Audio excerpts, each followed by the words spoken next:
السلام عليكم ورحمة الله وبركاته، أهلا بيك يا صديقي في فيديو جديد. فيديو النهاردة إن شاء الله هنبدأ نشتغل على API الخاص باللوجن. بدون كلام كتير يلا بينا. ده طبعا ال API اللي معانا النهاردة، إن شاء الله لما نخلصه نعمل تشيك عليه عشان نبقى خلصناه. تعالى بقى على فيس كود. طبعا زي ما أنت شايف ده الكود بتاع المرة اللي فاتت اللي هو بتاع ريجستر. تعالى بقى نعمل راوت كمان عشان نعمل راوت لللوجن. فنقول هنا app.post اسم الميثود بتاعتنا، ونقول له الراوت بتاعنا ايه /os/register.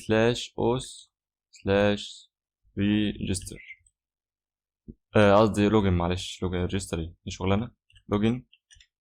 ونقول له هنا كوما، ونقول له ريكويست والريسبونس بتاعنا والارو فانكشن والبادي.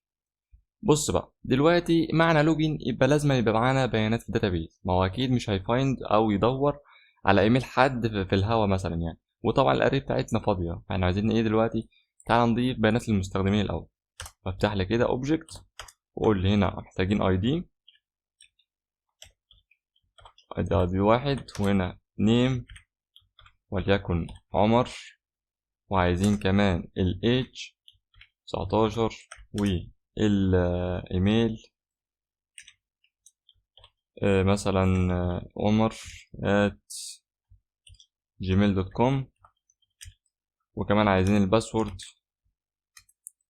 من 1 مثلا ل6، وكمان الجندر ونخليه ميل.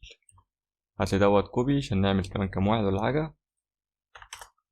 ضيفهولي هنا وضيفلي كمان واحد سيف. تعالى بقى نعدل عليه، قول لي دوت مثلا 2، دوت أحمد، دوت مثلا 20 أو ماشي خليه 20 كويس. خليه دوت أحمد، خلي الباسورد من 1 ل7، وميل زي ما هو. وده برضو هتخليه 3، وتخليه مثلا ياسر، ودوت تخليه 25، ودوت ياسر، ودوت من 1 ل9. زي الفل كده معانا بيانات. عايزين بقى نعمل ايه؟ عايزين بقى دلوقتي نشوف هنعمل ايه. دلوقتي زي ما انت شايف في ريجستر احنا استلمنا بيانات من الريكوست بادي عشان البيانات دي نسجلها عندنا في الداتابيز اللي هي في الاري دي. ماشي، دلوقتي عايزين نعمل ايه؟ محتاجين برضو ناخد بيانات علشان نشوف البيانات دي اصلا موجوده عندنا في الداتابيز ولا لا. تمام، ايه البيانات بقى اللي احنا محتاجينها؟ بص، انت لما بتخش على اي موقع فيسبوك انستجرام اي موقع يعني في الدنيا، بتلاقي لما تيجي تسجل دخول او تعمل لوجن فبيطلب منك حاجتين، الايميل والباسورد بتوعك، ودولت اللي احنا عايزينهم. فنقول له ايه؟ عايزين بقى يا باشا من الريكوست بادي هات لنا يا باشا الايميل والباسورد بتاعك.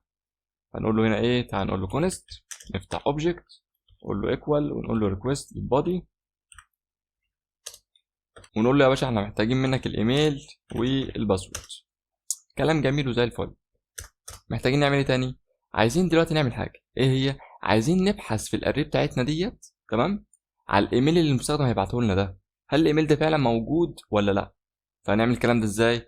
هنخش نعمل الاول الفاريبل الاول عشان لو لقى المستخدم دوت او لقى الايميل دوت في الداتابيز فيرجع لنا الاوبجكت او بيانات المستخدم ده كله. تعالى بس نكتب هنا يوزر، ونقول له ايكوال، ونقول له الداتا بتاعتنا اللي فيها بيانات المستخدمين، ونقول له دوت فايند. حاجه اسمها فايند بتعمل ايه؟ الفايند ديت عباره عن فانكشن بتاخد منك كونديشن وعلى اساسه بترجع لك حاجه معينه. يعني ايه؟ يعني عايز اقول لك ابحث لي في الاري ديت عن مستخدم بيملك الايميل اللي انا بعته لك ده. لو المستخدم ده بيملك الايميل ده فعلا خلاص رجعهولي، لو مش بيملكه خلاص فكك منه. تعال نشوف هنكتب الكونديشن ده ازاي. نقول له هنا يوزر ارو فانكشن خد بالك من حاجه، يوزر هنا بيعني ايه؟ يوزر هنا بيعني كل اوبجكت من ده. يعني ايه كل اوبجكت من ده؟ هو بيلف عادي زي الماب، تمام، بيلف زي الماب كده، بس انا بديله شرط، لو الشرط ده اتحقق انا عايزك ترجع لي اليوزر ده.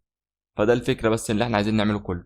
فنقول له هنا ايه؟ يوزر، عايزين نقول له ايه بقى الكونديشن بتاعنا؟ يوزر دوت ايميل ايكوال لو بيساوي الايميل اللي المستخدم دخله لي اصلا في بوست مان. هو لو بيساويه فرجع لي يا باشا بيانات اليوزر ده، رجعها لي فين؟ رجعها لي هنا. لو مش بيساوي خلاص ما ترجعليش حاجه. دي فكره الفايند. زي الفل. عايزين نعمل ايه بعد كده بقى؟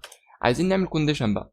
عايزين نقول له لو المستخدم موجود فعلا في الداتابيز والباسورد بتاعته بتطابق الباسورد اللي موجوده هنا ديت، فخلاص يا باشا الحساب ده مظبوط ودوت صاحب الحساب فعلا، فايه دخله.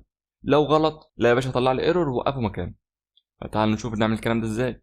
نقول له اف لو اليوزر موجود، تمام، نعمل اند واليوزر دوت باسورد ايكوال الباسورد اللي المستخدم دخلها، فتمام كده يا باشا، المستخدم ده تمام و100 100 لحد دلوقتي. هنقول له ريسبونس دوت ستاتس 200 بقى عشان الحالة نجحت معانا، ونقول له دوت جيسون رجع لي يا باشا سكسس بترو، ورجع لي اليوزر. يوزر مين؟ اليوزر اللي هو سجل ده، تمام، رجع لي اليوزر ده زي الفل. طب لو الحالة ما اتحققتش او مثلا المستخدم غلط او الباسورد غلط او اي حاجة، هنقول له else ونفتح نقول له ريسبونس دوت ستاتس 400 بقى عشان ده ايه، حصل فيلد بقى، في خطأ حصل في الموضوع.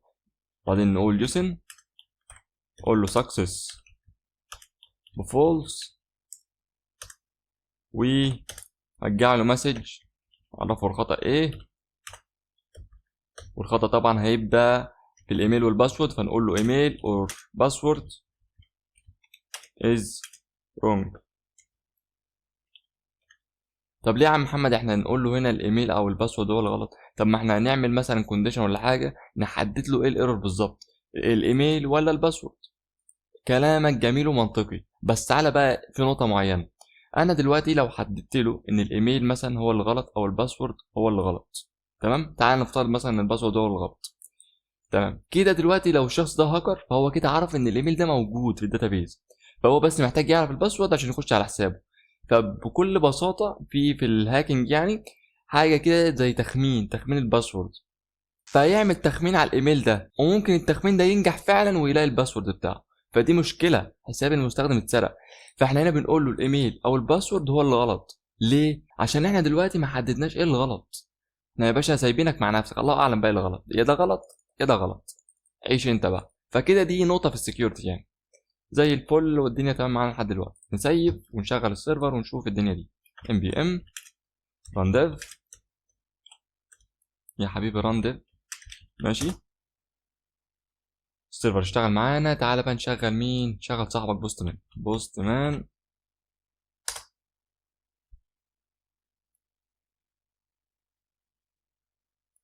زي الفل. ده طبعا الراوت بتاع المره اللي فاتت. تعالى هنا يا باشا واعمل لي الميثود بوست. تعالى بقى على نوشن وهات لنا الاي بي اي بتاعنا دوت، كوبي، تعالى هنا ضيفه، وتعالى لي في البادي. تعالى بقى خش في الرو برضو، وافتح لي كده اوبجكت وقول له يا باشا عايزين الايميل وليكن عمر@gmail.com، وعايزين كمان مين؟ عايزين باسورد هيبقى مثلا من 1 ل6. مش عارف، تعال نشوف بس عمر الاول بياناته كلها مظبوطه كده ولا لا. عمر تمام، ماشي من 1 ل6 تمام مظبوط كده. نخش بقى على بوست مان ونعمل سند زي ما انت شايف، قال لك سكسس بترو ورجع لنا بيانات اليوزر زي الفل. تعالى بقى نبوظ حاجه بقى، تعالى نبوظ مثلا وليكن الباسورد مثلا. اعمل لي بس كده، انا شلت كده رقم 6 بوظناه. نعمل سند، قال لك فولس ورجع لك، خد بالك رجع لك ستاتس 400 باد ريكويست، تمام. هنا بيقول لك الايميل او الباسورد خطا، ما حددلكش مين اللي غلط، مع ان الايميل صح بس هو ما حددلكش مين اللي غلط عشان سكيورتي البيانات زي الفل. تعالى بقى نجرب مثلا ايميل حد تاني. كان في ايميل برضو احمد، كان من 1 ل7 تقريبا، ب6 7. نعمل سند، رجع لنا سكسس بترو وبيانات احمد اهي زي الفل كده لحد دلوقتي. تعالى بقى نخش على نوشن عشان نعمل تشيك ونكون خلصنا من تاني اي بي اي، والحمد لله. ان شاء الله طبعا هم لسه ما خلصوش، هم لسه يعني ايه، يعني عايز اقول لك ان احنا لسه يعني طبعا زي في جزء التيست كده او ايه، بنتعلم بمعنى الكلمه. ان شاء الله في الفيديو الجاي هنبدا بقى نشتغل بالداتابيز او نتعلم الداتابيز الاول وبعدين نشتغل بيها، عشان بعد كده اصلا الكود اللي احنا كتبناه دوت هيتعدل، عشان دوت يعني في حاجات كتير محتاجه تتعدل، عشان برضو البيانات اصلا بنستقبل بيانات من هنا من اري مش من داتا حقيقيه او من داتابيز حقيقيه. فكل ده يتعمل له ريفاكتور يعني، ونعدل الكود ده كله يعني باذن الله. وبس يا صديقي كده نكون وصلنا لنهايه الفيديو، وان شاء الله اشوفك في فيديو جديد، وسلام.